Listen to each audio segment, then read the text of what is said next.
In this video, we're diving into how the AI image generator works and how you can use it to instantly create stunning visuals for your course. All right, so what exactly is the AI image generator? It's a built-in chatbot that helps you generate images for your course covers, video thumbnails, lesson content, and even your certificates, all with just a few clicks. Here's how it works. Head over to any of your courses and hit Edit.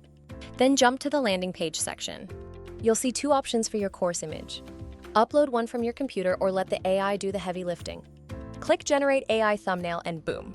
The AI gives you 3 image suggestions based on your course content. Not vibing with those? No problem. You can describe the kind of image you want. Just be clear and detailed.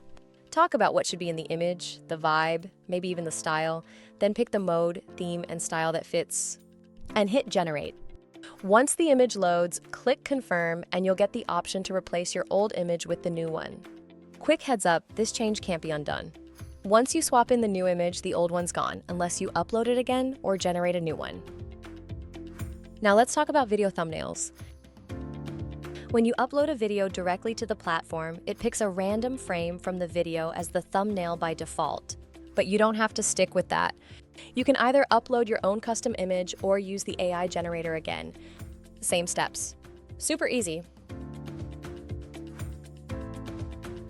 For rich text lessons and lesson descriptions, you can also drop in AI-generated images. Just place your cursor where you want the image, click the little image generator icon in the menu bar, and the AI will create something that matches your lesson content. And yep, it even works for certificates. You can generate a thumbnail and a background image for your certificate too. So quick recap. The AI image generator can handle images for your course landing pages, video lessons, rich text lessons, and certificates. Basically, anywhere you need a visual, it's got your back. All right, that's it for this tutorial. Thanks for watching, and I'll see you in the next video.